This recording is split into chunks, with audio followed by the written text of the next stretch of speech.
Good evening, everyone. I am calling the Peace River Town Council regular meeting of Monday, June 9th to order at 5 p.m.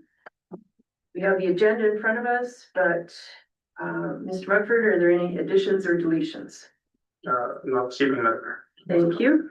Would someone care to move us forward? So moved. Councillor Ford moves that council adopt the agenda of June 9th, 2025, the regular council meeting as presented. All those in favor? It is carried.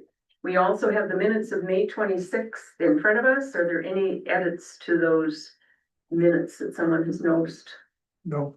Okay, Councillor Good, would you like to move us along? Sure, I'll move the council adopt the minutes for the May. I'm looking at the wrong one, sorry. May 26th, May 26th, 2025, as presented. presented. Thank you. Okay, all those in favor? It is carried as well. We do not have any public hearings tonight. However, we have delegation presentation from Energy Alberta. And if you would care to come forward and just take the 3 seats there at the table. And if you press the microphone button, keep the red button on, and you'll be live. And we do have your presentation in our council agenda. So if you would please announce your names for the record and use it. All right, Scott Hennessy, President, CEO of Energy Alberta. Hi, I'm Brenda Walton, Indigenous Relations for Energy Alberta. Therese Nowkowski, Engagement Specialist with Energy Alberta. All right, well, thank you very much for having us. A little smoky outside. Hopefully that clears up soon for everybody involved. And so, but we're here today to talk about the Peace River Nuclear Power Project. So thank you for having us. We would you like to actually, Brenda, would you like to start a little bit for us, please, and a little land acknowledgement as well for us? Sure. On behalf of Energy Alberta, we wanted to respectfully honor and acknowledge that we're meeting today with the town of Peace River, and we're gathered on the traditional lands of Treaty 8 First Nations. This area, as I understand it, has been home for many years to the Denizah, the Cree and the Denetah, as well as the Métis people. And with our proposed project, we acknowledge and recognize that we now have a shared responsibility in caring and protecting and looking after this land in the area. Thank you, Brenda. So Energy Alberta was originally started back in 2004, 2005, when we had proposed the first nuclear project in Alberta, initially starting in the Whitecourt area and then moving up into the Peace River region. We ultimately ended up selling the project, and Bruce stayed on for a few years after us and tried to make a go at it, but obviously, nuclear power acceptance was a little bit different, as well as the economics were a little bit different when gas prices went from $8, $9 down to $1 or $2. So we are back, and with the need for power in Alberta and a need for power in the world, and also with, you know, even more now with what's happening down south and the tariffs and creating you know, our own sovereignty up here in Canada without having to rely on other people to do this. This project can not only help Alberta, but also help Western Canada. So we're looking at it that way now, and we're very excited to keep it going. So we've assembled a great team that is a lot of the folks from before. We have the ex-president of Atomic Energy of Canada. We have the ex-president of the Canadian Nuclear Safety Commission. We have the ex-president of the Alberta Electricity Systems Operator. We also have the ex-president of the Trans Mountain and Kinder Morgan Pipeline involved. So we have put together a great team that kind of covers off all the angles and are working very hard. So we are proposing the project very similar to what it was last time. So currently we have started the licensing phase with the Atomic Energy, the Impact Assessment Agency of Canada and the Canadian Nuclear Safety Commission, proposing 4,800 megawatts of nuclear power just north of Peace River area. We're looking at building the CANDU Monarch reactors. In the IPD, you will see there is a little blurb as well. So there is the EC6 as well. So those are the two versions of CANDU reactors that are available today, and we will continue to work with the governments and to see which one and what fits best in this market. So right now, looking for the CANDU 1,000 MW Monarch reactor. We briefly touched on this. We are looking just north of Peace River. So there's two options, site locations. One is on the east side of the river and one is on the west side of the river. And we'll be working through, hopefully within the next year. Brenda might kick me under the table for saying that, but with local communities and Indigenous groups, as well as looking at the environmental assessments and more ground studies to figure out which is the better of the two sites for a nuclear power plant, as well as, you know, there's lots of things that go into that: roadways, access, transmission lines, water, birds, bees, all those kind of fun things. So, excuse me, the smoke is Yeah, Jim. getting to me. So yeah, so that's the location. The regulatory process currently is approximately about 3 years. So the impact assessments, we're taking about 5. Federal government about 2 years ago put a mandate for these to now be done in 3 years. So we're working on that currently with that 3-year timeline. So the site preparation license and the impact assessment will happen within the first 3 years. And then after that will be the license to construct. And that takes about 2 years to get through your license to construct. That's a lot of engineering, safety work that has to be done, and so on and so forth. And then from there, we start into construction. So nuclear power plants take about 6 years to build. So 5 to 7 years is kind of the average for a power plant. And then they would be built out in stages. So the initial stage would be 2 reactors to be built. So and the second one would come online about a year and a half after the first one.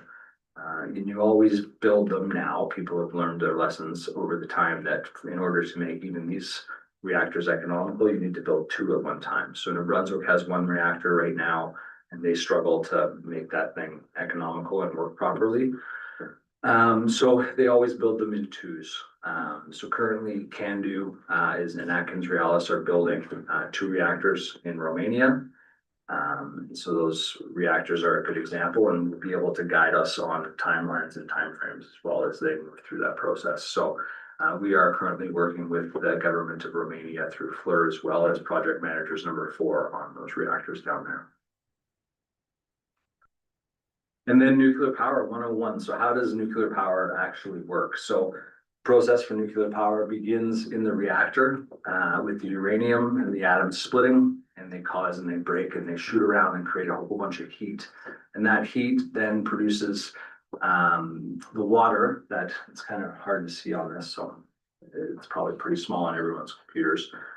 But around the core, there's water, and that water turns into steam and goes up and turns into the turbines. And that water then gets cooled by outside water, like a radiator. And that water that was turned into steam goes back in and just goes back through a cycle. So it just continually goes from water to steam, and through the turbines and cools.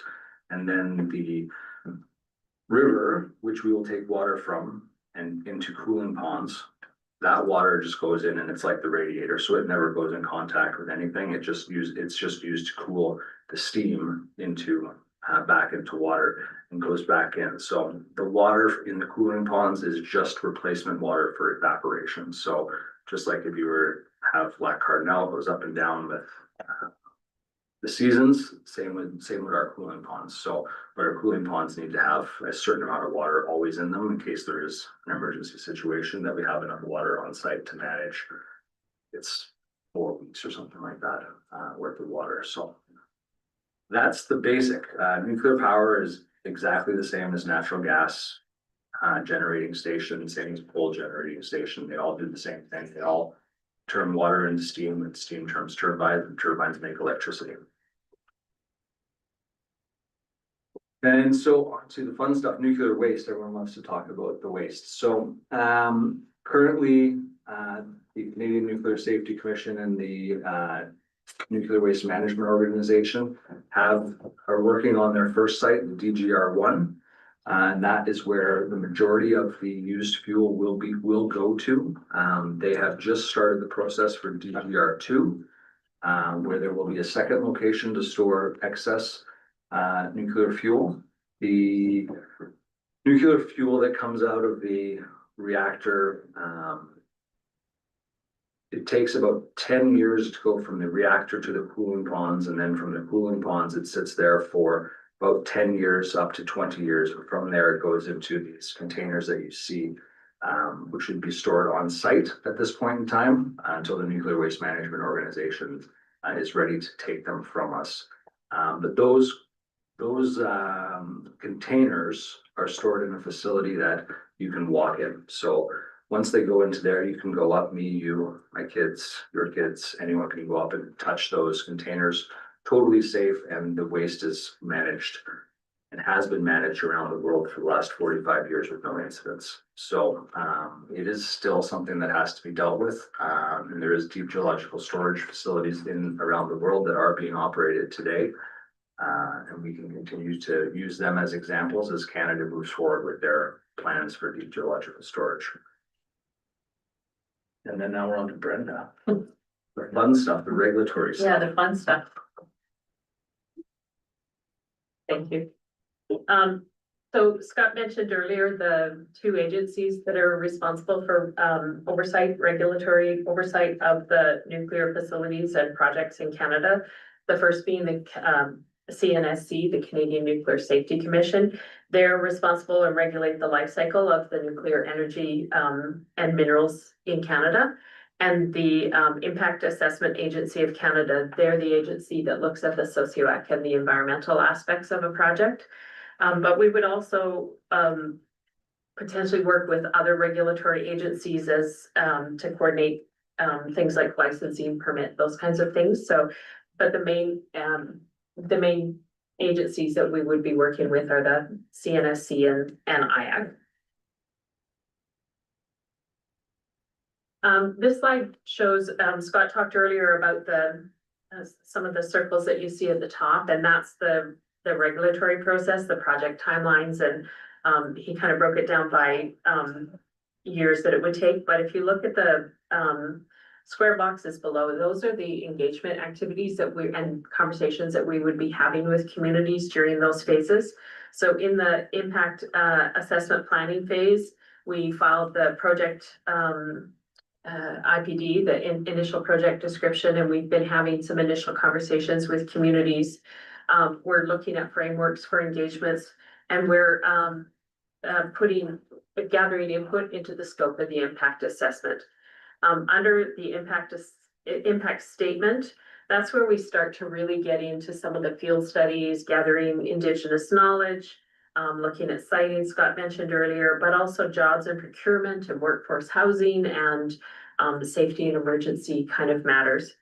And then in the decision and site preparation sort of phase, that's when we start looking at community readiness and making sure that communities are well informed and kept up to date of what the activities are happening and what they can expect to see in the area. It's when we start to implement some of the mitigations that were identified through the socioeconomic studies and the environmental studies. And then in the final phase, you'll see when commissioning the startup happens, you'll see things like ongoing monitoring, ongoing reporting to the regulatory agencies, but also ensuring that our operational commitments continue at the same sort of level as we've been doing through the proposal of the project and construction of a project. And the bottom bar is really to just demonstrate that it's our intention to be engaging and building relationships throughout that entire timeframe. We don't see this as a beginning and end to engagement. We see it as relationship building and engaging with communities and stakeholders throughout. The types of engagement that you'll see us involved in that will seek input from communities and stakeholders and even Indigenous communities is things like the public inquiries and website. So we have our website and information there where they can gather additional information about the project. We will be hosting workshops and meetings like this. We'll come and do council presentations. We'll go into chief and council and do meet presentations there. But we're also planning on doing some workshops and talking about gathering some specific information on specific topics. We'll be doing public information sessions, much like the open house that we had at Weberville, and I know I saw some faces that were at those sessions. And community events, so we're gonna be attending things like is it the Rotaract events coming up, and we want to be a part of the community, not just out here and doing meetings and presentations, but actually immerse ourselves as much as we can in the community. And then we have community materials, so we've prepared fact sheets, we've got social media accounts, we've got various ways that folks can get additional information from us. And there's gonna be multiple opportunities for stakeholders and Indigenous people to provide their input into the project. And some of the things that are coming up in the very near future are some opportunities for input into the siting workshops, so that, like Scott had mentioned, the 2 sites that we have on the map right now will eventually be where we pick a preferred site or identify a preferred site, and that'll come through feedback through siting workshops. The socioeconomic assessments, that looks at things like medical services and schools and the things that support services that you need with a potential increase in workforce in the area. But also looking at infrastructure capacity and things like roads and infrastructure for power lines and things like that. Well, we want to have conversations about those kinds of things as well too. We're hoping to have some of these sessions later this fall, and we'll keep people informed about that as soon as our plans are a little bit more evolved on that. In terms of reporting back, we did have the one open house. So we had the open house in Weberville on March 11th, and we were pleased to have over 350 people in attendance. We had some great conversations. There was always somebody there to talk to you and wanting to talk to you. What we heard from that open house and some of the feedback forms that we got was that people were interested and wanted to know more about safety, both the nuclear industry and the safety of it, but just general safety of a big facility in the area and what does that mean. They wanted to know about water use. They wanted to know about the economic benefits of a project like this. And they were also keen and interested to learn more about future engagement opportunities. In terms of the economic benefits of a CANDU facility, what you see displayed here is from a report from the Conference Board of Canada in 2024. But the gross domestic product during construction would be about 4.9 billion, and during operations about 49.5 billion, and that would be over a 70-year lifespan of a facility like what's being proposed. During the design and construction phase, there would be jobs, and approximately just over 20,000 jobs would be needed per year to build the facility and get it up and operational. But then once it That's becomes not all jobs here. We will not Kind of transplant, wondered about we will that. not transplant 20,000 people into Yeah, we 6,000. haven't heard that number before, I don't think. Thanks, Scott. No, that's jobs across. So there's something like 1 million engineering hours that go into the design of the site specific side of things. So those are some of those types of jobs that will be here, and lots of jobs in manufacturing and construction for parts, and it's the whole scope of the reactor. So, you know, the bolts that tie things together, that guy that does that job is included in those numbers. Thank Sorry. you. No, thank you. So, yeah, and I'll just keep going. So in our operations, we will be looking, so the nuclear power plants are real economic drivers. So you're looking at potentially up to 3,500 full-time jobs, in the area directly affected from the nuclear power plant. So and these jobs aren't for 10 or 15 years during construction. These are the jobs that will last 100 years, right? So currently life expectancy is around 88 years for these plants. And that number we anticipate will continue longer as well. So those are high paying, great jobs that we can bring to the community that will stay here. So those jobs are majority, almost all here in this area. So and then there's the tax revenue. So the province, the local municipalities and the federal government all like to see those numbers, and it is a real driver. So we think that this can really be a transitional project as well for Alberta. So we have the oil sands, and it creates a lot of jobs in the oil industry and gas, and then this is another industry that can come in here and have the same sort of economic impact to our province, as well as the same lifespan as those do as well. So it is a great project. So we look forward to having lots of conversations with everyone. And you can contact us through our website is the easiest way to get to us. And on there as well, we have our procurement page and our jobs page, so you can go in, and if you own a company, or if you like a job, or if you want to get more information about training, or even if you're a high school student looking to potentially think that this could be a job that you would like to have in the future, you can come online and we can start working with you. We're just starting our initial reach outs to the universities and colleges in Alberta to start those training processes, so that we can start getting those people trained up. The unions have already started in Alberta, so they are moving ahead and starting to train out some staff, because we're going to need lots of them here. So there'll be lots of opportunities for procurement, for construction, and then for the life of the plant. So we encourage everyone to go on there and put their name forward and look, and come to us to ask questions. So that's it. That's our presentation. Well, thank you. You mentioned cooling ponds. So how many cooling ponds are in the grand plan? 4. So So one,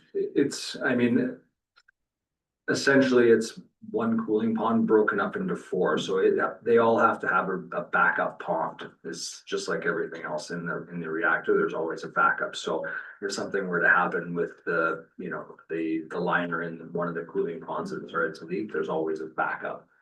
So there is 4 ponds that we are currently looking to design, but I say that and the engineers may decide, or CNSC may decide in next month or in 3 years from now that I need 6, right? But the amount of water would be about the same. It would just be a safety factor on how many of them you actually were to build.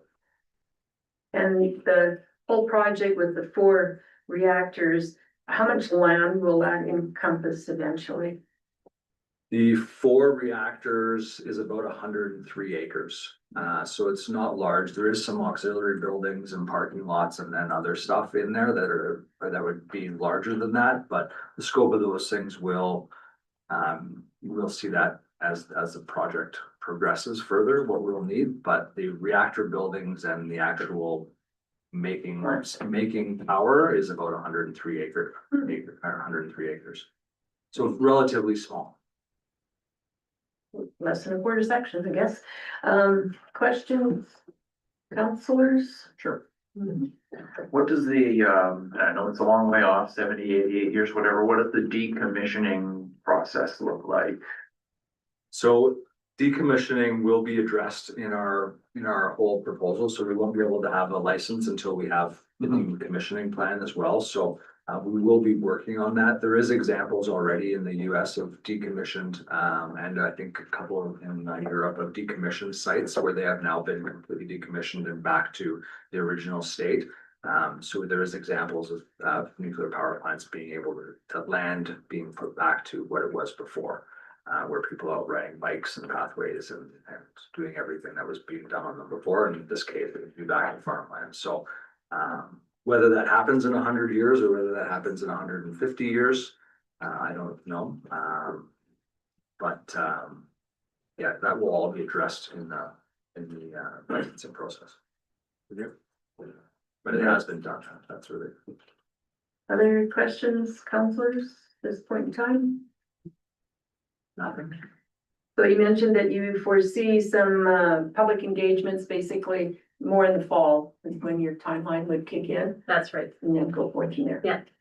I think there's about 8 this month for their council meetings and.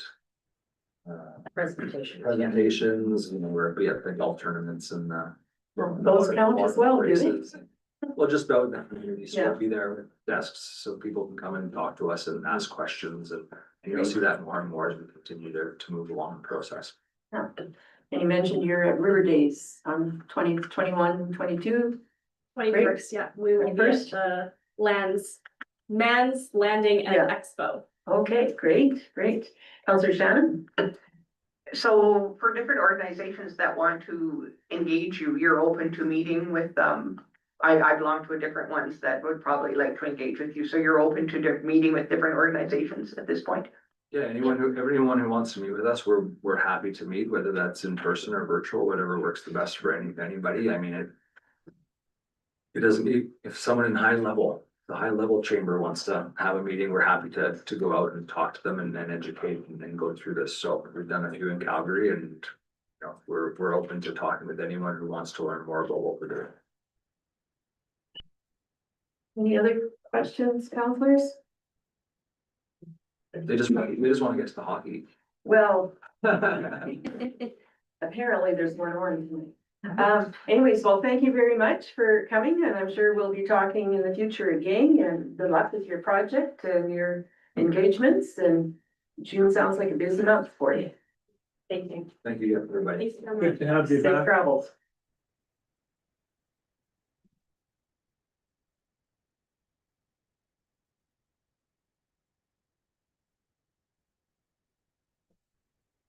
Okay, next item on our agenda is bylaw readings, and we have bylaw number 2176, the assessment of manufactured home communities, with acting CAO Mugford leading the discussion.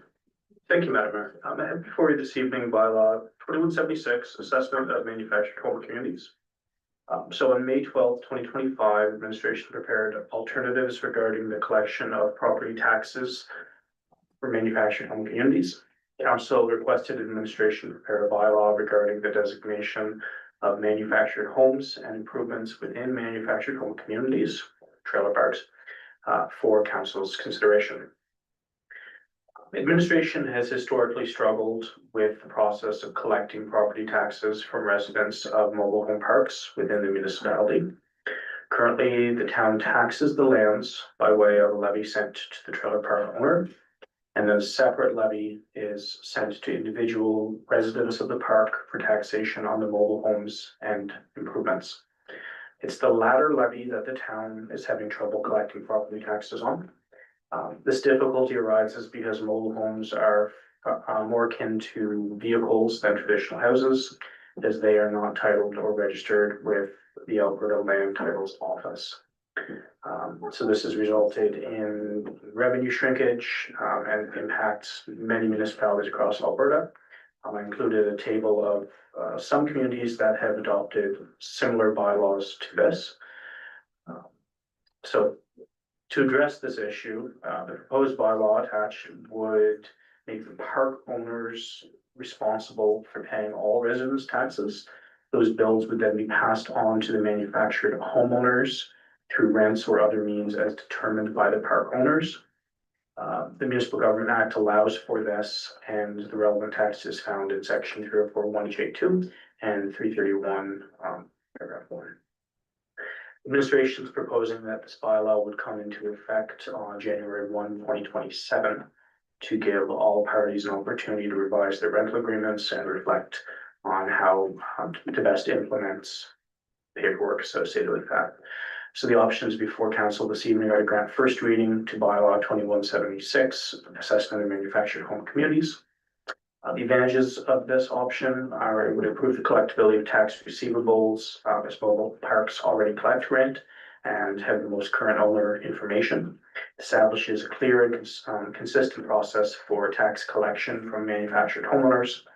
The draft bylaw is prepared and ready for consideration, and this would significantly reduce the administrative burden for collection of mobile home property taxes. A disadvantage is it does shift the responsibility of tax collection to the mobile park operator, which does increase their workload. The financial implication of this is it would improve the collectability of property tax receivables. Option 2 would be to decline first reading of bylaw 2176. So the advantage is there's less work for the manufactured home and community operators. The disadvantages would continue the ongoing administrative burden, and the risk and cost of collection remains primarily for the town. Financial implications would be lower collectability of receivables and additional administrative cost to attempting recovery. So the recommendation is that council grant first reading of bylaw 2176, assessment of manufactured home communities. Thank you. I'll take the questions. Thank you. So we have had discussions at GMP meetings or committee meetings with respect to this, but councilors, Councilor Cart? First of all, last time we discussed this, I had asked if we could possibly look at passing a bylaw where taxes had to be paid monthly on trailer parks or mobile home parks. Has anything been done on that? Is that possible, or is that not possible, or has it been looked into? Yes, Councilor. So that was one of the options presented to council previously, that it can be made mandatory that they must enter into payment plans.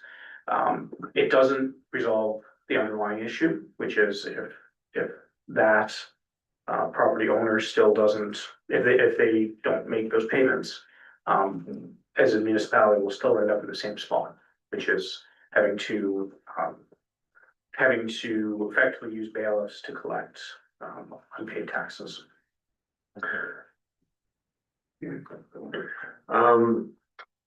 It seems to me when this came up a year ago, we were told that it had, there are specific rules in the MGA as to how municipalities are supposed to handle this type of collection.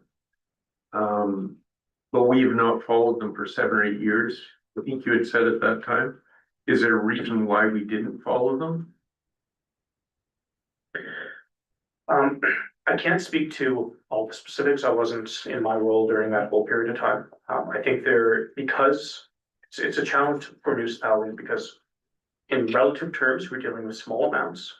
We're dealing with incomplete, not always incomplete, but quite often incomplete documentation where we might not have current knowledge of who the owner of the trailer is. It's a very situational type of thing, right? It's almost every situation is unique. It also requires having, as a municipality, the in-house knowledge to know the proper steps to follow to ensure that we're following that enforcement in a legal manner. You know, it's certainly a concern that was raised. Why we didn't do it in the past, and I've heard that argument on a variety of topics. You know, it's something that's been brought up. You know, why are you all of a sudden choosing to enforce on this?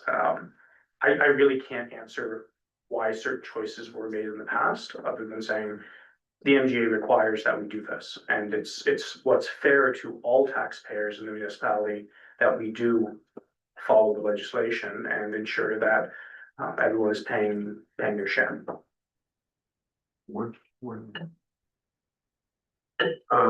I understand why we're doing this and everything. My only concern is that people that live in, let's say, certain mobile home parks are living pretty much hand to mouth, and this is going to add to their cost of living if we go this road. Just as a point.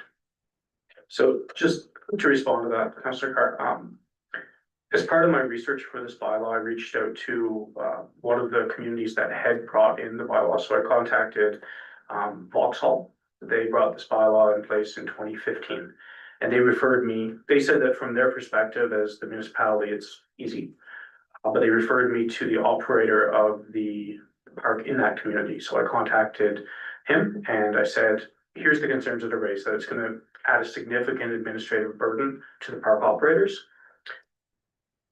He said, you know, from the business owner's perspective, they would rather not do it because we're effective, in his terms, we're effectively deputizing them to be tax collectors on our behalf.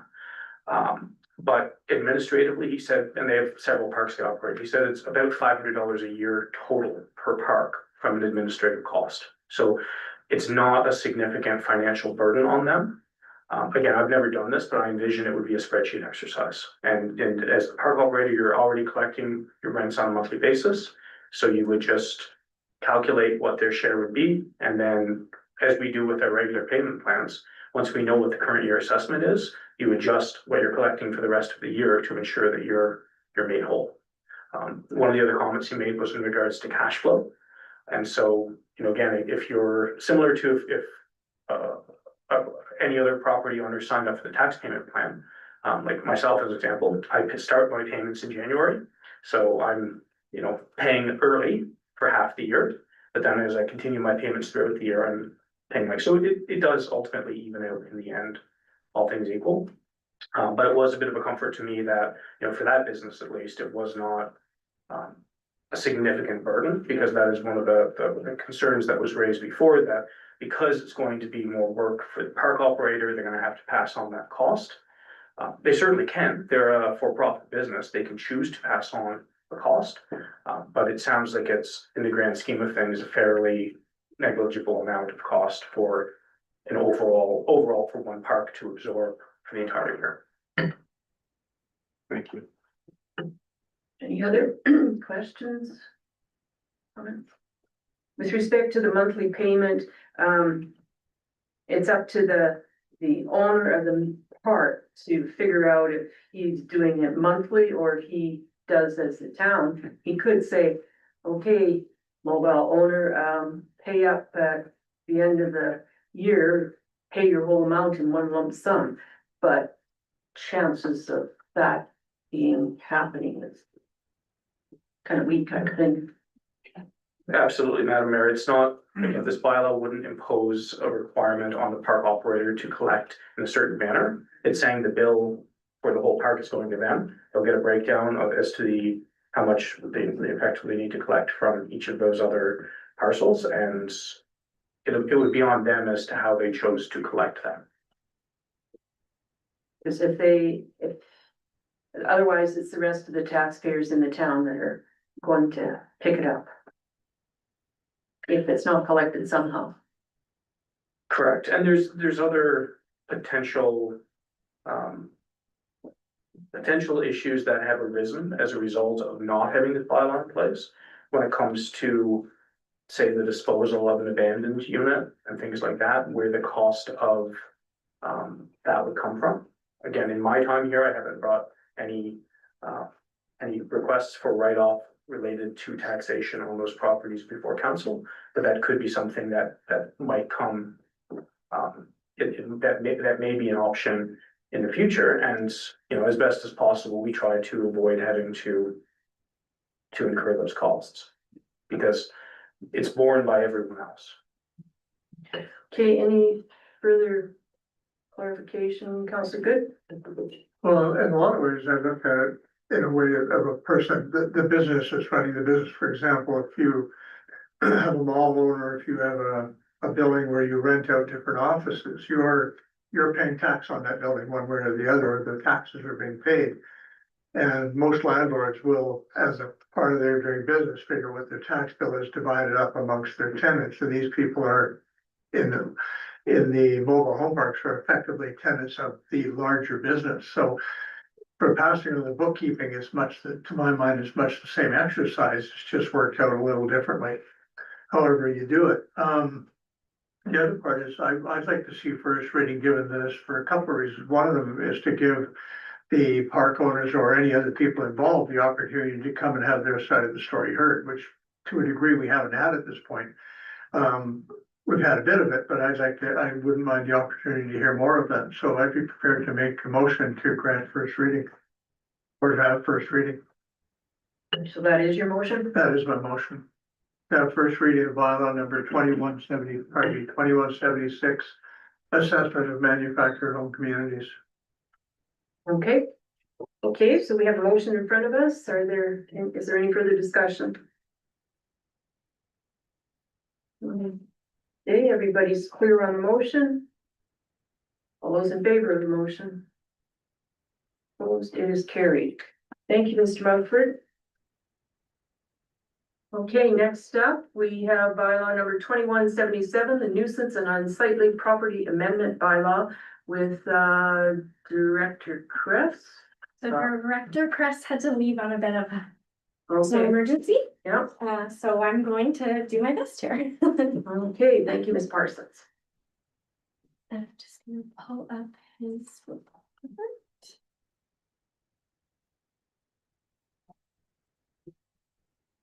Thank you.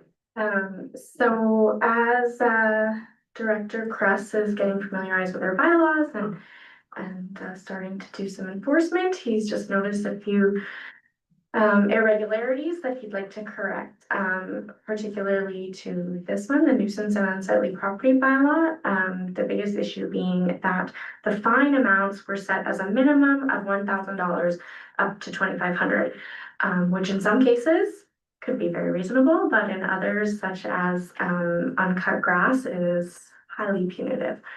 So he wanted to see that changed. I'm not sure what we've done in the past for this, so I won't be able to speak to that, but this way going forward, it's clear what the fine amounts are for infractions, and then anything that is not listed in the bylaw but is an infraction, the minimum amount is set to $250.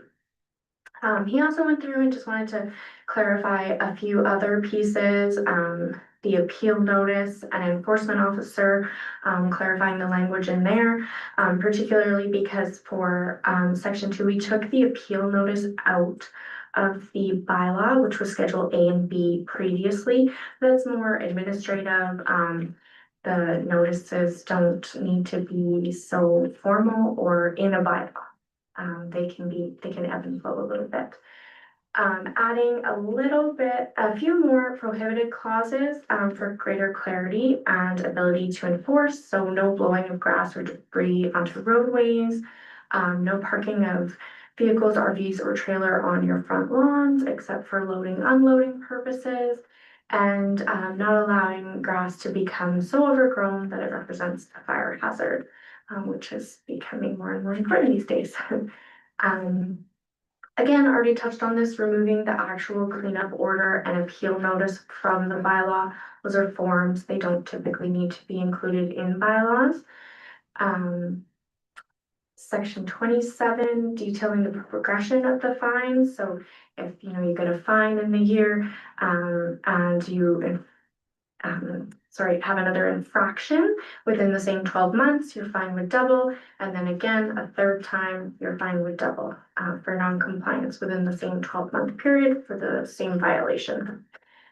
And then again, just removal of that schedule A and B and instituting a revised schedule A, which gives that outline of the fees or fines, sorry.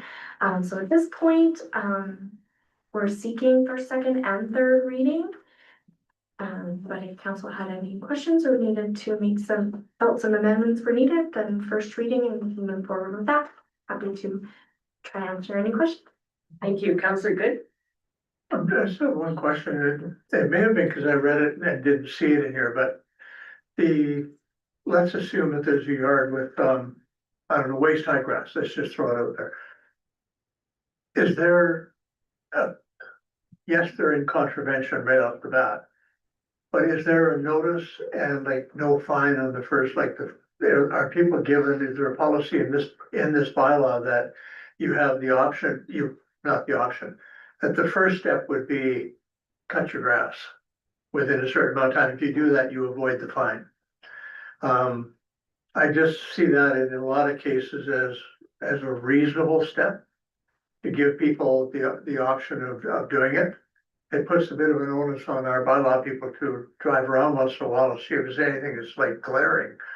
And to give people a notice, which they can, same as they do now with sidewalks, etc. You're usually given a notice that you should better clean your sidewalk up or whatever. So I'd like to at least know that that would be covered in the bylaw or in policy. So I would say that is operationally how we work. The bylaw allows flexibility and enforcement discretion. So there may be times where there's, maybe someone known who continually is not, they're just getting their fine right off the bat maybe. But it does give the enforcement officer the ability to fine or educate. So that is our working operational policy, is education first and then escalating up to fines. So no, if you're, just Joe Blow and you haven't cut your grass, the enforcement officer is gonna leave a warning, he's gonna leave a notice saying, hey, did you know that you're not complying with the bylaw right now? Please cut your grass. And and depending, maybe 1 or 2 warnings and then a fine. But looking for education and compliance always first before fining, always. Well, if that's part of an operational policy that a person could ask or refer to, then I have no difficulty with it at all. When a person says there's a policy is something that's real. Policy isn't just, to my mind, a kind of an understanding that we kind of go that way. That's not a policy, that's a method of operation, but it's not a policy. Oh, yeah, so it's our operating procedure, but I don't believe we have that written in policy anywhere. Okay. But certainly could do some research into whether or not that's typical, but just operationally, it's always education, and then escalation. Oh, Mr. Mugger? So just under, in 2061, under section 12, it says if an enforcement officer considers any property to be a nuisance or unsightly property, the enforcement officer may issue a cleanup order to the owner or occupant, both requiring them to remedy the contravention in any manner deemed necessary in the circumstances. So again, to kind of reiterate, it's not going straight to fines. It's, there's an opportunity for them to rectify it. And if they fail to do so, then fines will follow. I have just a general question. I see in the new Schedule A, 9.9, there's a fine if you park a vehicle, RV, or trailer on the front lawn. And in 7.1 under that same thing, abandoned vehicles or abandoned equipment on a boulevard, those are finable. So can you park a vehicle, just any vehicle on your boulevard? Like some properties, they have the house here, then they have a fence, and then the boulevard's out here. Can you park out here on that boulevard? No. So maybe it should, does it say that someplace? I'm not familiar enough I with know. all the legislation, but I would be willing to bet that it might be in some of like the Traffic Act. I wouldn't be surprised if that. So that would be one of my clarifying questions. But I believe also, I just need to refresh my memory here. I believe that we have it as, oh no, sorry, never mind.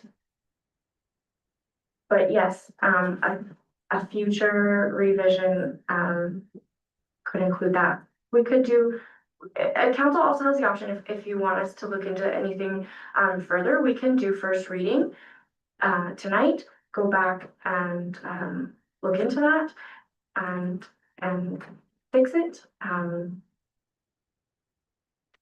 or move forward. And I think the bylaw needs work generally. These were some quick updates, particularly to get the fine rates down and more clarity that you're not getting $1,000 fine for not cutting your grass.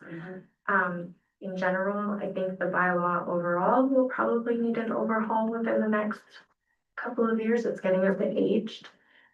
So that will certainly happen as time permits. So I'd like an answer to that at some point, maybe not now, but Councillor Scamahorn? Is there a concern if we take longer than a few weeks that some people will be forced into eating $1,000 fine that could get by with a $250 fine because Director Kress and his team don't really have the option of doing less at present. I do not feel like we will issue $1,000 fine for uncut grass in the immediate, no. So I guess what I'm saying is if we take another couple weeks to just get a couple clarifying things, as per the mayor's request or something, that's not going to, cause a problem. I'm not overly familiar with Director Kress's workload and what he's got waiting, but I would imagine another 2 weeks won't hurt anybody.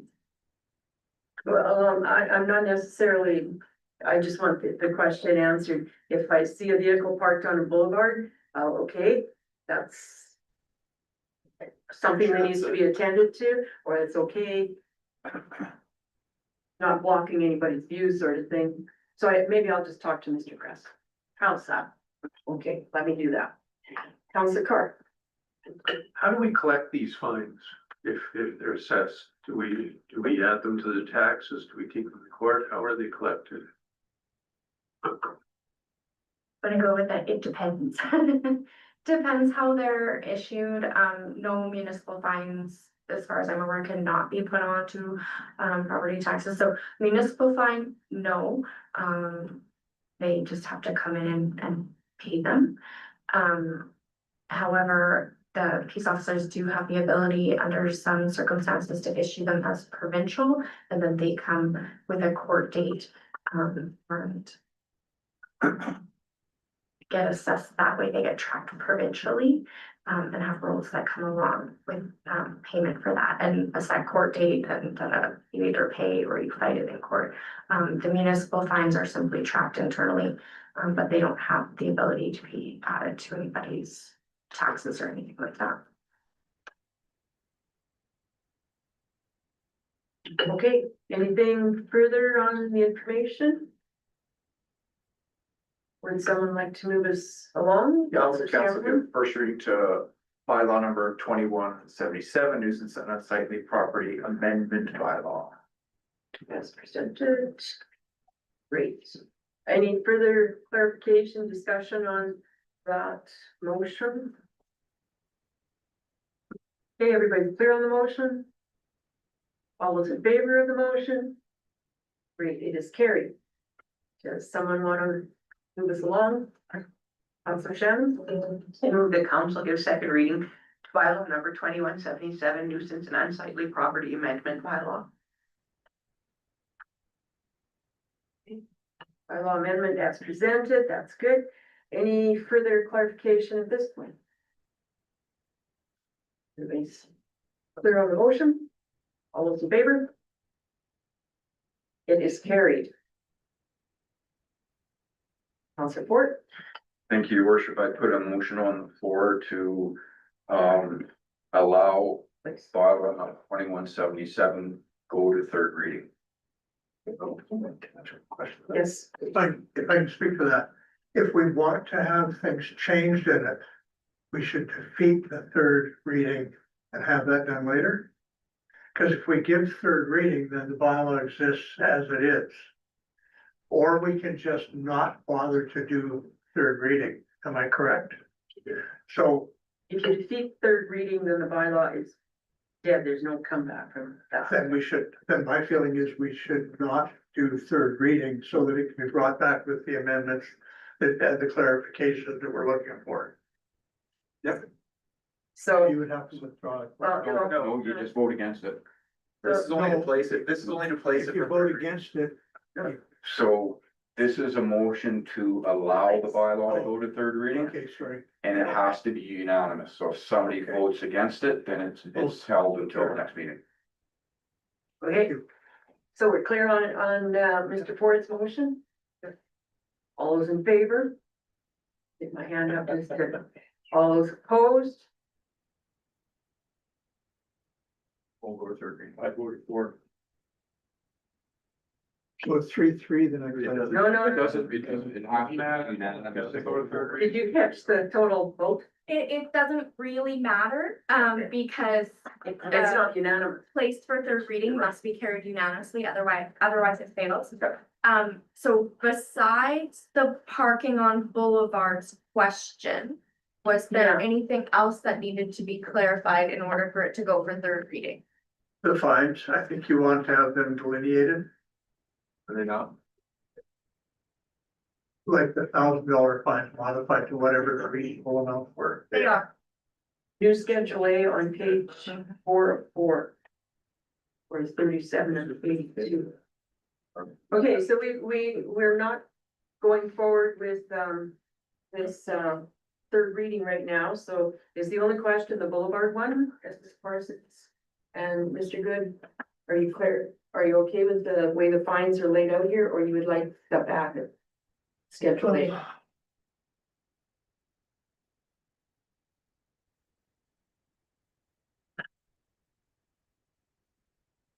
I guess I'm okay with it. I find if it's after warning, et cetera, then I don't really have a problem with the numbers. But if it's the first offense kind of thing, I think 250 for not cutting your grass would be a slight bit steep, but that's just my own view. One person's acceptable is another person's an eyesore to a degree, unless there's an objective length of uncut grass, which I don't see. It's unsightly, but that's like beautiful or not beautiful. Well, so a buddy who will remain nameless, obviously, I was having a chat with, and what they received was a letter saying, by this date, bring to compliance, and then the fine would not be. So I believe the practice of, Director Kress and his crew is to generally achieve compliance, not achieve revenue. I agree. I know you want it codified, but. Yeah, So I know we're after the thing here, but on page 6 of 10, part 15, the enforcement officer issuing a cleanup order, or maybe this is only for cleanup. It does direct that they stop doing it, which to me is less than a fine at the initial part of things, but that's only for cleanup.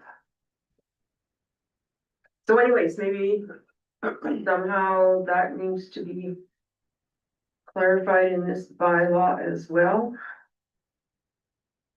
Like I would hate us to go and say your grass has to be 3 centimeters. Let's have the argument, mine should be 5 because it's got a better root system, like it's kind of. Ms. Parsons. So a cleanup order, within the bylaw is anything in relation to the nuisance and unsightly property bylaw. So you might get a cleanup order that says your grass is too long, you need to cut it by such and such a date, or you may be subject to fines. So what I was meaning, the bylaw gives discretion to an officer because, so like, for the most part, you're issuing cleanup order, you're saying, unless you do this, you're gonna get fined. Or you can appeal, and it gives an appeal period as well, so exactly as you're saying, if they disagree, or they say, you know, yeah, I disagree, I don't agree with your assessment, they have the ability to appeal that notice up to the CAO, or their delegate. So that would happen first, but there's always discretion there, and you, for the most part, as a good practice, you kind of want to leave that discretion, because if every single year you're issuing this warning to the same person over and over and over again for the past 3 years, maybe on your 4th year, you know, you're getting a ticket because you're just not, you know, just cut, so a little bit of discretion, reasonable discretion. But for the most part, like I said, education, you get the warning. You're not in compliance. Here's your ability to appeal if you disagree.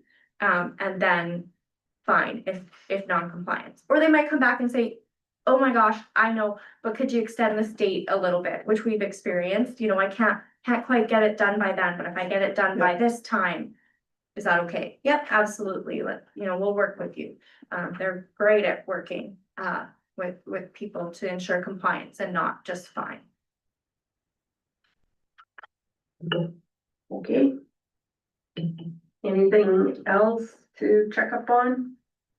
I know they said they changed, section 27, they might look at section 28 as well, cause it seems to refer to more than once, it's $2,500 is a fine. Okay, so this might come back to us saying, if it's, it could maybe come by the end of June. Yeah, okay. Okay, so at this point in time, the next reading would be third reading at a date to be determined. And in particular, admin will look at the questions asked. So last opportunity, anybody want to bring up something else for them to clarify before we look at this again? Okay, good to go then. Okay, then next up we have, Ms. Modi, who's going to talk to us about the land use bylaw refresh update. Good evening, everyone. So before you is an RFP that has attached some sections of the draft land use bylaw attached, with updates made to them, based on the changes or some of the comments that we received during the public survey. So since these were some of the topics within the survey that were the most controversial, had the least consensus, we wanted to bring forward some of those changes to council so that you could weigh in and make sure that we were headed in the right direction. So specifically, we've attached a section related to storage containers. That section of the bylaw does limit where storage containers can be located in town. But it does, or it had provided for up to 2 storage containers being located on a lot within the downtown. So that's within 3 districts of our land use bylaw: the primary commercial district, the mixed commercial residential district, and the riverfront development district. So we have updated that section to only allow 1. We are aware of some unauthorized CCANs in the downtown. To the best of our knowledge, there is only 1 on properties where there is an unauthorized CCAN. I don't make a guarantee that there's not a circumstance where there might be 2. And I will also just highlight, this is specifically related to properties that are commercial, public, or industrial, or a future development lot. So that this is not related to residential within the downtown, this provision of the land use bylaw. So we have proposed a lower amount compared to what we had in the land use bylaw previously. Then on the landscaping section, there was lots of comments and the greatest split in opinion. Primarily, it was related to the requirement to plant a tree in this when you were building a house. So we have made some updates to that section. We've made a variety of updates. I do want to acknowledge that there are other updates in the bylaw that are just related to other feedback that we've received, legal feedback, our own review as we've continued to refine the document. But the sections or the text that really relates to the feedback that was received in the survey is highlighted for council's convenience. So we have added some additional flexibility and circumstances where we could waive this requirement because it wouldn't make sense, or we would be creating an issue that we don't want to create. And then lastly, we have the recreational vehicles, and there is a limitation to the number of vehicles in the land use bylaw that you can park on your property. And I will just highlight that a recreational vehicle is defined within the land use bylaw. And so we're not talking about every single type of vehicle that you could recreate in, but specifically an RV that is meeting a CSA standard, and it's the type that you sleep in. This doesn't deal with quads, this doesn't deal with boats, those types of vehicles that you might think about when you're thinking about recreating with a motor. So that section has also been updated to reduce the maximum number of recreational vehicles that can be parked on a residential property, either in the rear, the side, or the driveway within the front yard. So we would be happy for any feedback from council on this or any other part of the draft findings bylaw, because we are still working to finalize the document. Thank you. Counselors, questions? Counselor Good? Just once I was a bit confused when I was reading the part about the park model trailers and the width of the trailers. Mhm. So my understanding is that a park model trailer is not a trailer with slide outs, it's actually X amount wide or a certain width.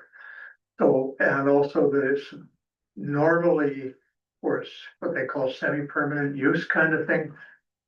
But normally it says in a recreational park or like 5-star or a lake, a place like that. So my question is, why would we allow that in a residential area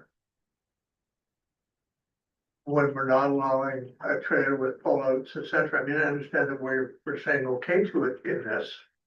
Because the person could have that large, well, it still is a trailer, it still has a hitch, it still has the ability to be pulled and moved. It's not like a modular home or it's different. So this is where it's a bit more confused. This definition of recreational vehicles says it includes vehicles such as a motorhome, a camper, a travel trailer, a tractor, but does not include a mobile home, which I can understand. A C-cam, which I can understand.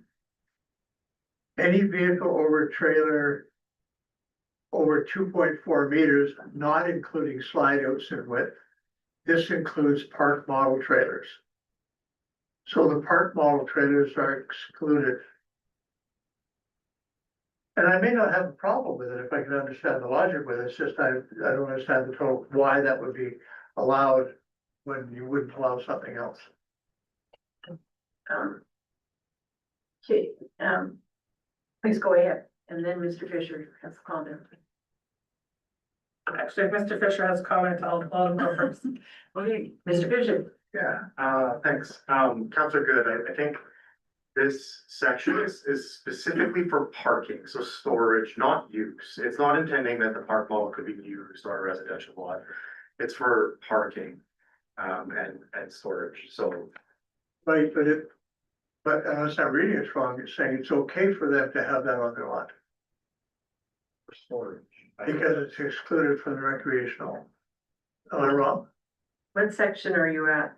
I think it's the definition of recreational vehicle that you're talking about, right? Yeah, it's at the top of page 2 of the RFP. Right.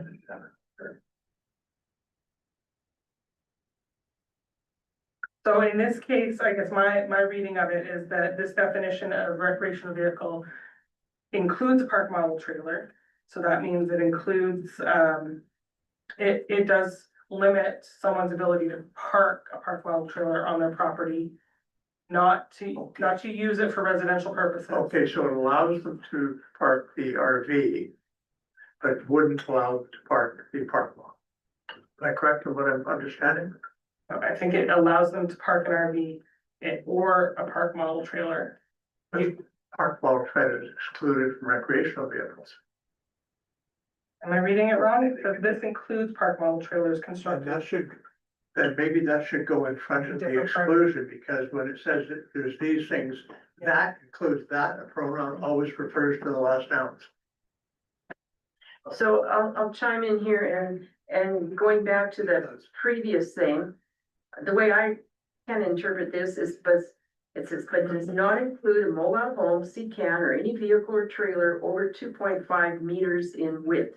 Like if you stop there, then rereading it over 2.5 meters, not including the slide outs. So if the slide outs cause it to be, I don't know, 3.6 meters, it doesn't matter, does it? Well, this is just the parking. I think, sorry, for the sake of Councillor Good's question, I understand your point, and I would like to go back and take a look at those CSA standards to confirm which way it should be and clarify the definition accordingly.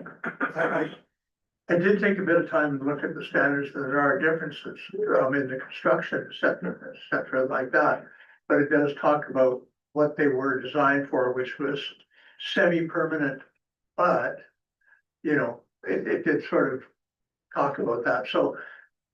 Yeah, I wouldn't mind some clarification on that, because there's, So I guess the other question, like, the main point of the paragraph was how many recreational vehicles could be parked on a lot, specifically on the driveway of lots, right? So it has the effect of limiting it on the lot, and they can be parked in either the side yard, the rear yard, or the driveway. Which could be in the front yard, but not on the front lawn, it's not providing for that. Okay, so can you park, according to this, if it was one recreational vehicle, you could have a recreational vehicle and say a boat in your driveway, and you would park on the curb other vehicles, I guess. That the way it would work? If you couldn't stuff it into the back of the lot, I guess. You could put your RV in the back of the lot, this is not limiting where you park your boat. If your dwelling unit requires typically 2 parking stalls per dwelling unit. So if you have 2 parking stalls and you're constantly keeping your RV in your driveway, and that's taking up one of those parking stalls, and as a consequence, you are consistently parking on the street, then that would be a circumstance where the bylaw officer would come around and do some education and ask you to move your RV to a different location. So that you're not constantly parking on the street. what, Mr. Fisher? So I'm going to address that. So specifically, the street parking isn't, it's there for your house, right? If you've got a spot in front of your house and it's safe to park at the street, absolutely use it, but it is not, like, there are times like when we've got to do snow clearing and stuff, so you can't rely on it always being there. If somebody else parks in front of your house, it's first come, first served, so you can't really rely on that. So if you are consistently in a situation where, you know, you've got a quad trailer and a boat and an RV that's taking up all of your on-site parking, and you're parking 2 or 3 vehicles on the street, and coming to us to complain that you didn't have a place to park when we moved your snow, there's limits, right? So what we're trying to do is codify what council wants to deem as acceptable. So if it's 1 RV, if it's 2, right now, the first draft of the land use bylaw had 2 RVs being permitted. The feedback we got was, well, that seems a little excessive.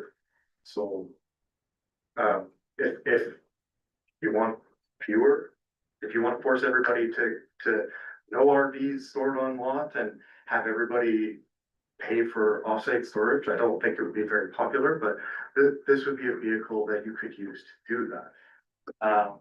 I think for clarity, can I ask council, do you want park models included explicitly or as something that could be parked on a lot, or are you asking the questions because you don't want it? my personal feeling is that a park model is basically a semi-permanent dwelling. If you wanted to have it, I'll be honest with you, if you wanted to make the argument for you could have it in the backyard where space permits, et cetera, as a secondary place, because it is semi-permanent, basically, depending on the code, you could make that, I think you could make that argument. But to have it in the front driveway, just because your driveway is wide enough and you're basically parking a house there, I think I have difficulty with that. So that's why the definition where it include park models confused me. Mr. Fisher? So then I guess I would pose that as a question to all of council is, would you like park models explicitly excluded? Because we can redefine that in a way so that it is not included and kills that conversation. Sure. Mr. Sternhorn? I think to clarify, this is only parking things, this does not include staying in them, this is you can't leave, just because you have room for an RV in your driveway, doesn't mean you can park an RV in your driveway and stay in it forever. This is just for storage. And so if I have a park model that is small enough, according to those dimensions, that stays on my property where I still have enough parking and all that stuff, and it's just for storage. That should still be okay, provided it's not a giant park model that's less than 2.4 meters wide and would in effect have no further impact with its presence than a regular RV. So nothing here is involved in staying in that, it's just storage. I understand that. Okay. So to the question, counselors, chime in about should park models be excluded from being parked on lots? That's the question, right, Mr. Fisher? Yeah. I think that would clarify. Counselor Clark? I think just the dimensions, keeps it general enough, I think, to start isolating certain things, and I'm not familiar what a park one is, but, yeah, I think if we eliminate it as a park RV, style RV, I mean, just go with the dimensions. Be making it a lot easier, then it encompasses everything.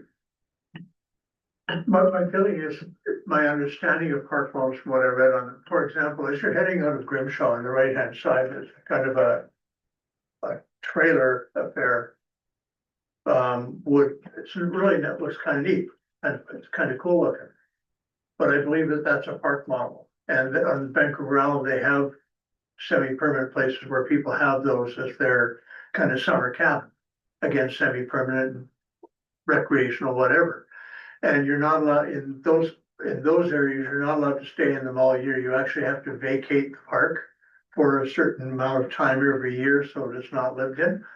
So this is what I'm talking about. Would we want that sort of a building, if it's a park model, and I believe it is, but would you want that down your street in a driveway park for, there's no limitation on the time?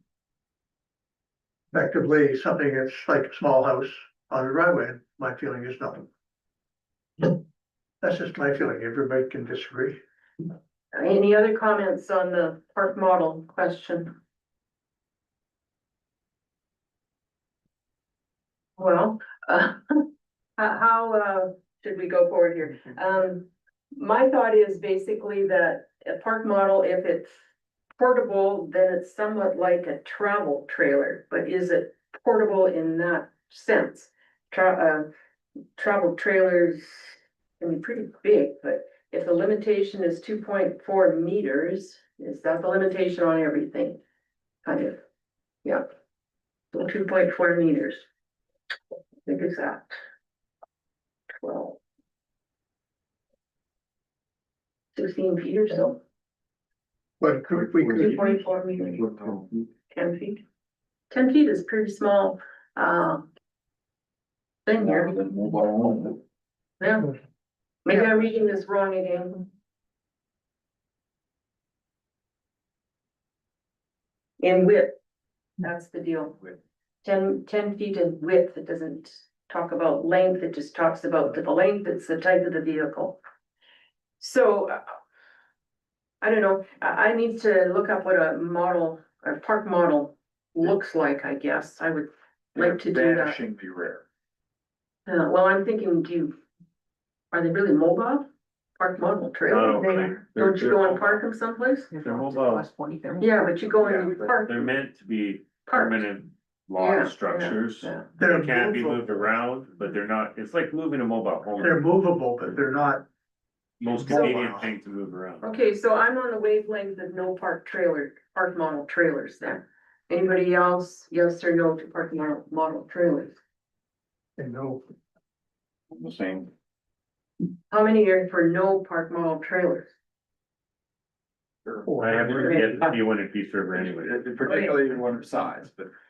So at this point in time, the quasi that, the other point though about parking, 2 recreational vehicles, 1 recreational vehicles, or some other number, like 0 or whatever. You want 1? One. 0? Zero. No? Is there a length of time these things can be parked? Or is that, they can be parked here for a whole year? Can they not? There is no length of time in the bylaw, and this, a reminder, this is on people's private property, we're not talking about the street or the boulevard. But we are talking 1 meter. My memory is correct, 1 meter off the sidewalk? In the bylaw? Setback. Yes, the setback from Setback. the road right of way Setback. or the sidewalk. Setback. 3 feet Yeah. from the sidewalk, so your visibility past the wall is 3 feet down your And that sidewalk. means the hitch is also 1 meter off, so your Yes. pedestrian's not running into it then. No, I understand it clears the sidewalk. Doesn't really clear your view down the street though.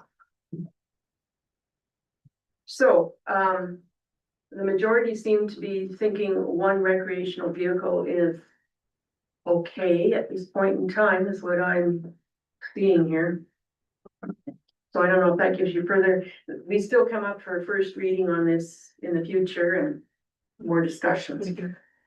Anything else on what Ms. Modi has presented to us tonight?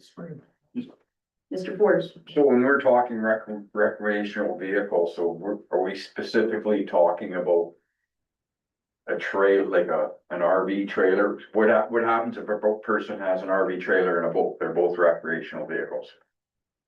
This is regulating the RV trailer that someone will sleep in, this is not regulating the boat. Any other questions at this point in time? Okay, admin has made a request of us, so someone will be able to formulate a motion of some sort. Sorry, Madam Mayor, if I could just double check, so we have said 1 RV. Was the direction likewise 1 storage container for the downtown area? Everybody, except one? One, okay. Councilor Ford? Well, there is businesses downtown that already have like 2 sea cans on their property, so would they be grandfathered in because they're already there? No, because this is actually making the land use bylaw more permissive than it has been in the past. Today, no sea cans are permitted. So if there is businesses with more than one, I don't know where they are, but I'll take your word for it. They would be able to apply for a development permit that would allow them to have 1 sea can on their property, but not 2. Now, this is specifically, I do want to highlight within the primary commercial riverfront development or commercial residential district. If it's a different district, then other provisions would apply. But I'm not sure which property you're referring to. Chat with you later. Okay. Okay, so any further questions on the storage containers? I wrote the landscaping. Seems to be okay the way it's written there. Change with the change we made, yeah. Okay, so administration requests that council give direction with respect to the proposed updated regulations. Mr. Good? I'll move the council direct administration to implement changes to section 7.9 landscaping and screening, 8.1, 2, 3 storage containers, and 8.16 recreational vehicles as discussed. Okay, I hope those numbers are the right ones. That sounds good. Any further discussion? Is everybody clear on the motion? All those in favor? It is carried. Thank you, Ms. Modi.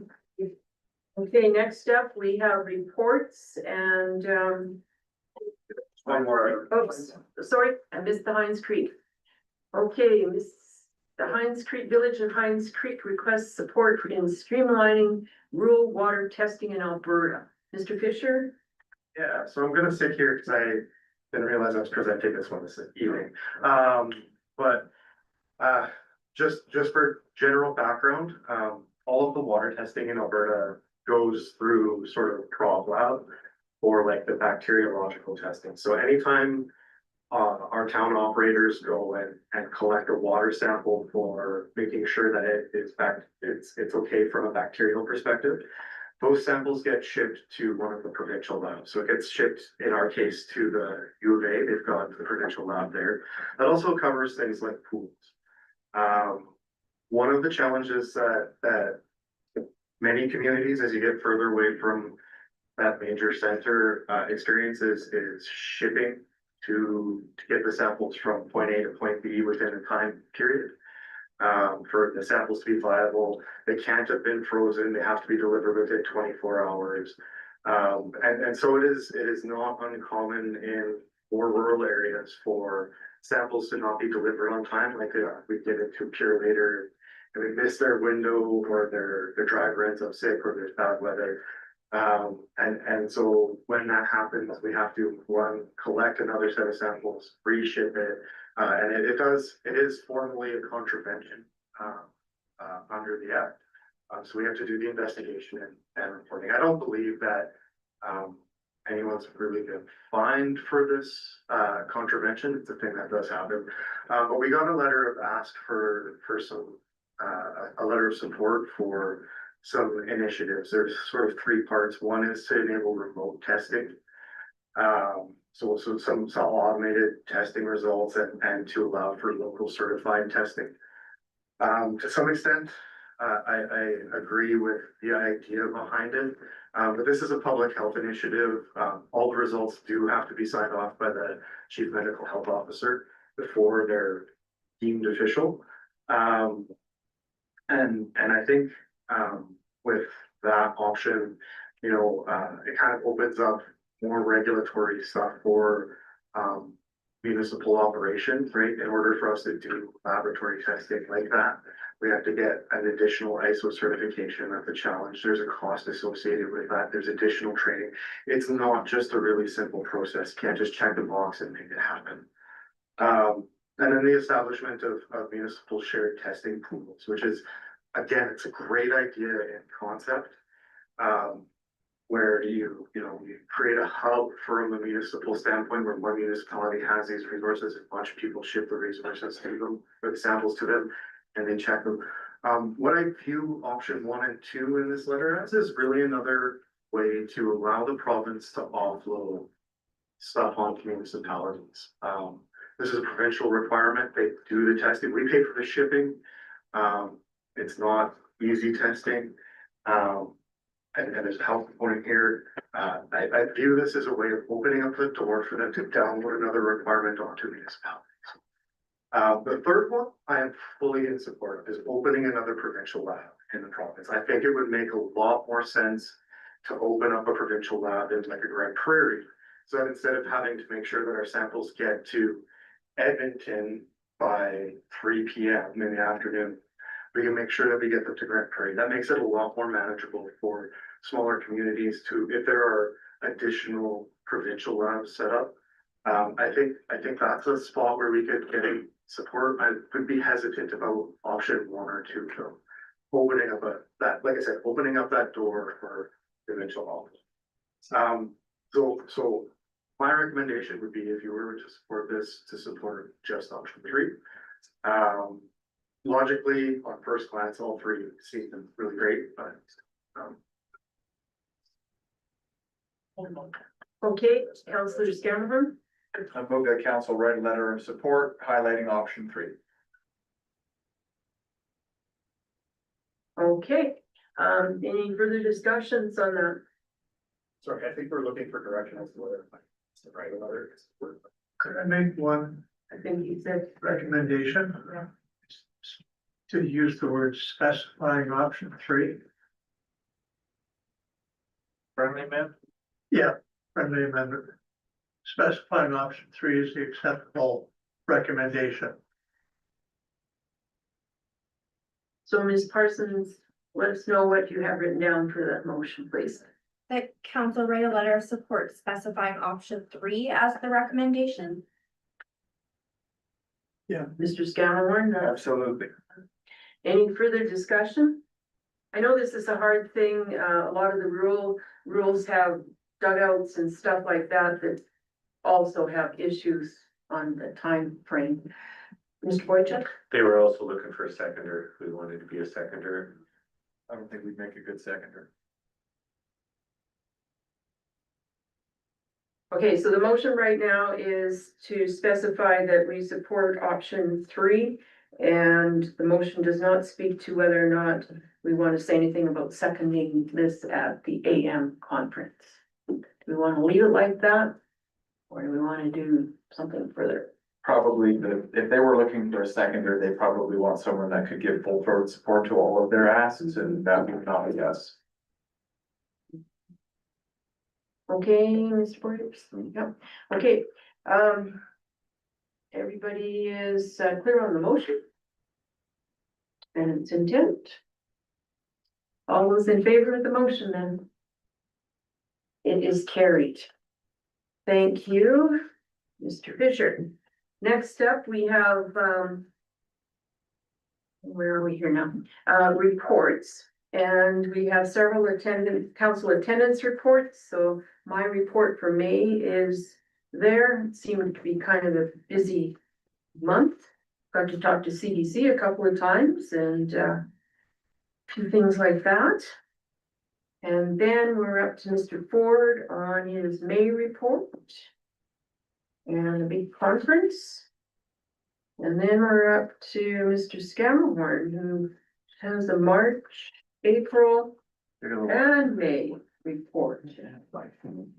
So, does anybody have any questions on any of those reports? Okay, then next up, we have the Community Rail Advocacy Alliance memo and the smallest print from the group of which I sit on this committee. It continues to allocate for rail, more rail, better rail efficiency and service in northwestern Alberta. Any questions on that one? Then next up, we have the North Peace Housing Board synopsis, Mr. Scammerhorn. Anything you want to highlight? Sorry, this was a month behind, so we, not bring anything that we did last month. The application process for community housing and for seniors housing is being updated. And so it's a lot easier for potential clients to apply online and more streamlined. And so that's a big positive for us. And for our potential clients. We've had something that's kind of interesting that's not in here that you might find noteworthy. In Heritage Towers, there is some extra space, and one of our initiatives is to utilize that space. So we've got some, I'll say some forestry students, graduate study students in doing research as well, that we are putting up in Heritage Towers. Interestingly enough, part of their stay there can include I think it's for a discount, some volunteer time. And they've all agreed to do the volunteer time, and so they are interacting much more with the residents there as well. It's a pretty good synergy. That's awesome. Yeah, so some creative use of our facilities, and this is something that's come from the province, that they're open to that, they're open to those types of ideas, and so we are doing this, and there's other housing boards that are doing other things. We can all learn from each other and that sort of thing. Councillor Good might have something to add to that as well, because it's a little more in his regular world. Councillor? I just wanted to add that our Director of Housing, Kelly Penner, was the person who brought this idea forward, and I'd just like to recognize it because I think it was a brilliant idea, and it's working out really well, and seniors are really enjoying it, and the people that are staying there are really enjoying it. That's great. Okay, any further questions on any of the reports? One more thing I will also add is there's been some discussion around the support of the province for community housing and that kind of thing, just given the temperature of the entire country around housing. And this particular year, we received very good support financially for upgrading and renovations and to our existing community housing stock. So the province has been very good to our region for this, and that's a real good positive that we can report. They put real dollars, real resources into that stock. So is this meaning for places like Heritage Towers or for a house down the street? Particular, the community housing that the province owns, that the foundation manages, for us to be able to get more of those places back online that perhaps have been offline for quite some time and get them up to an excellent standard. Great.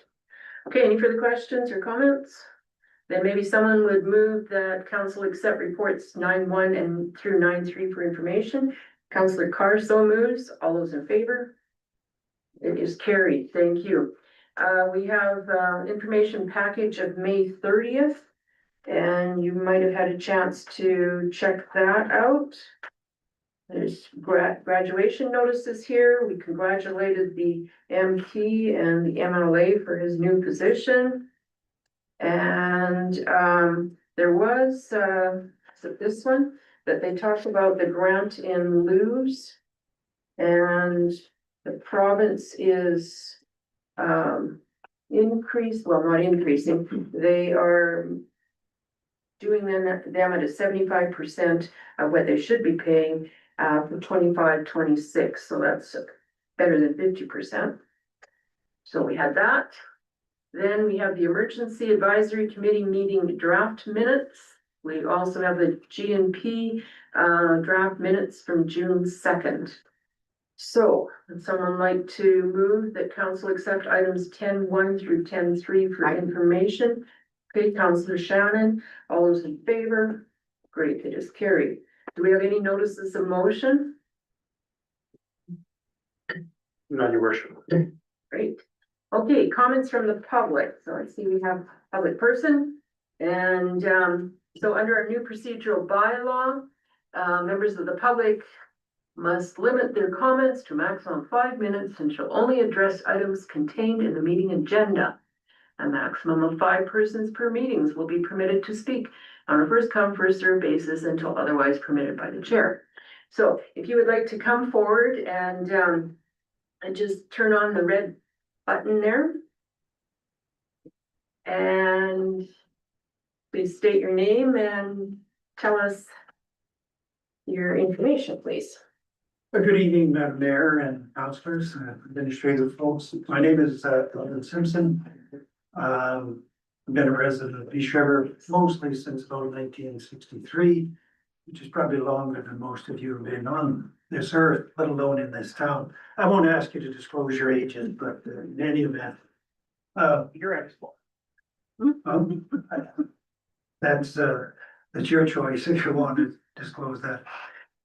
Sorry for my voice, but the smoke is getting to me too. So I've just asked Mr. Fisher to pass around something which I printed off of the internet. I see some of you looking at it. I wanted to speak very quickly to the efforts you're making for a land use bylaw with respect to the recreational vehicle aspect of it. I live in Shaftesbury Terrace, which is erroneously referred to as Shaftesbury Estates lots of times. I don't know where the division is between the two, but so I live about 10 houses north of the water treatment plant. Again, next to the river, where we've had a bear visiting us recently, and understand there's traps out for him now. So I've had some concerns. I've met with the mayor about a couple matters, but she told me that this was going to be on your agenda, then perhaps I come and speak to it. I have some concerns.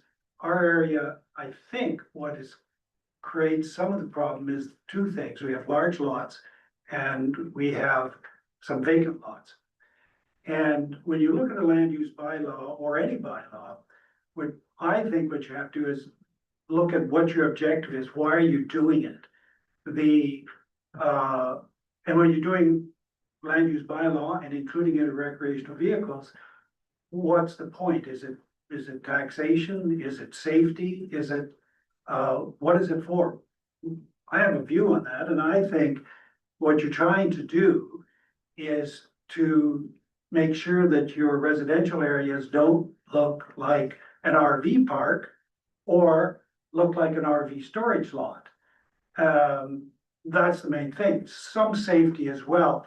So what I gave you is Calgary's bylaw. And I think it leaves some things out that you have addressed in your bylaw or in your land use bylaw. And if you would look at maybe marrying the two of them, you might come up with something that, you know, is exemplary for the province perhaps. Now, so I've looked at yours, I haven't looked at everything in your bylaw. I've looked at the amendments that you're proposing here, the changes. And the two that are on here, the one with about the not blocking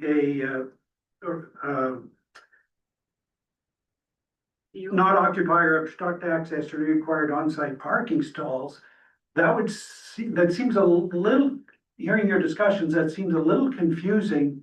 It's confusing to me, and it sounds like you may be confused. Well, if you look at Calgary, you'll see the picture there, but I think what that's saying, you can't park on your driveway because unless you've got a driveway so wide that you don't park in front of your garage.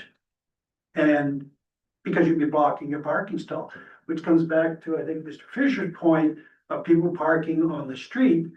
We had a vehicle parked on the street all winter long, stayed there the whole winter, moved it in April. We had a RV park all winter long on a vacant lot. We have the Madam Mayor has the location, I won't put on the record where it is, but not far from our house, we have a vacant lot, has a motor home, a fifth wheel. It had 2 pickups, but it's down to 5 trailers, one of which is which is a cut-off back of a 1/2 ton with a hitch on it. The lot's starting to look more like Hilltop Auto Records than it is a residential area. Down the street, there's other ones parked on vacant lots. So what Calgary does, they say park them, but from April 1st to October 31st, they're out of town, they're on a storage lot. That makes sense to me. I think with Peace River, nobody's using them before May 1st. I think you could probably say May 1st. The other thing is that I thought it was constant, well, all of you were discussing how far they had to be back, but if you look at your 8.16.2B, it talks about 0.6 meters. That's somebody to talk to meter, but that means you're, 60 centimeters, you're 2 feet from the sidewalk. I mean, that's unsightly. Is it unsafe? I don't know. Calgary allows, if you're hooked up, they allow them to be parked on the street. I don't like that. We had one parked on a corner, and when you came around the corner, you were out in the other lane to miss it, and you couldn't see around the corner. So I just think you've got a long ways to go. I would, I'm not sure that I'd want to see 0. I certainly wouldn't want to offend Councillor Carr, who I just drove by on the way and noticed what parked in his driveway, so I certainly wouldn't want to go to 0 for that. So, but I don't know why they have to be there in the winter. They're there in the summer, so you can have quick access. You don't have to go to a storage lot, but they don't have to be in town in the wintertime. It's simply ugly. It makes our town just, of course, this isn't anything as earth shaking as a nuclear power plant I can offer you, but you're gonna have people coming here. I'm hearing jobs. I mean, we're talking, if this happens, I may not live that long to see it. I reached by statute senile in November, so that's why I'm no longer on the courts, and I can have a political opinion now instead of simply a judicial one. But you're looking at a lot of people coming here if this goes ahead.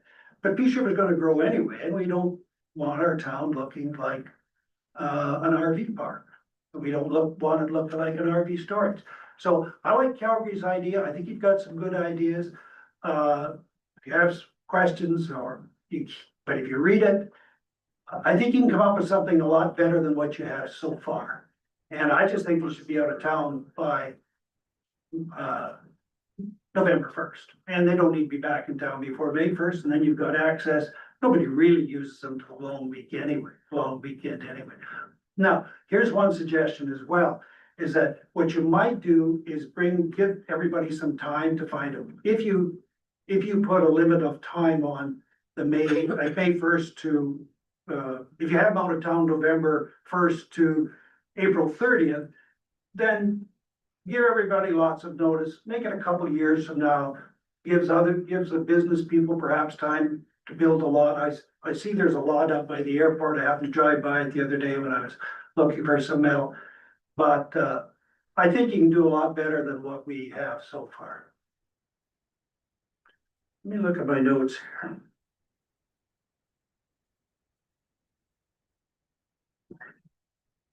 Anyway, that's about it. Like I say, I think, is that really what you meant about, well, again, I'll leave it to you. You might want to be clear about those parking stalls, because it sounds to me like you can't park in the driveway. You look at Calgary, they show a picture of parking on a driveway, but it has to be on a paved area, not a gravelled one. So, It's complex matter, becoming more complex by the. not if you kick them out of town the first of November. They just shouldn't be here, I don't think. That's just me though. Okay, Well, I know everybody, I got a friend with an acreage, give them $50 to park. Or That's what I was just gonna ask. Tree falls. So what happens? What happens to people that don't have somewhere to put it? That's the only issue I'm thinking of. If I own a trailer but don't have anywhere to store it except my front yard for the year. Well, you find a place to store it. You rent from somebody who's got an acreage or a farm, or you. I'm not even sure what kind of RV storage we have here, but I see your point. I do. Well, that's why I'm saying give it a couple of years, because, to be too draconian and too hard nosed to start with and say you have to have them out of town at November 1st of this year would not be fair. But if you set it out over a couple of years, and you can check with Madam Mayor the address I gave, but it's really becoming unsightly in our neighborhood. And I say, I think we have the greater problem, because where I lived in the north end before, I lived two places, there just wasn't room to do this. But we have these big lots. I wonder if it needs its own parking, but cause we're trying to handle this in the land use bylaw, and that's quite a big bylaw with a lot of other purposes. I wonder if a separate parking bylaw that would deal with this and could put that timing situation in, like you mentioned. And RV, at Rendezvous, for example, they do have fence storage just up at the top of the hill where you can rent. I'm Rendezvous, where's that? It's just up by the Northern Sunrise County office, the RV park up there. They have fence storage and other storage. Well, So you yeah, could, it exists. if you can afford one, you can afford to pay it out of town. Fair enough. Like airplanes, if you have to ask for the price of gas. You can. Yeah, you don't know. okay, well, thank you, and I'm sure our, Mr. Goodman had a question for me. did you? Wasn't really a question, it was a comment. Just wanted to say this is in my experience, one of the clearest, coherent after meeting presentations that we have on the subjects to council. And it's bringing ideas that I can't speak for everybody else here, but I certainly hadn't considered, so I really appreciate it. But you know how many years I spent telling lawyers to be clear and short. Well, I should have learned my own lesson. I appreciate it. Thank you, and the planning and infrastructure department will have a copy of this, so they can look at it too, and council's heard it as well, so. Well, thank you very much for your time, ladies and gentlemen, and I will be waiting to see the perfection that you come up with in your bylaw, whether it's part of the land use bylaw or other. Thank you very much. Thank you. Thank you. So, the game of the century, they'll play it again next year, but it's 1-0 for Florida right now. Here. How did you find out? Yeah, how did you find that out without your phone on? It's a guideline. Okay, closed session, we do not have any item. Does somebody wanna move us to the end of this meeting?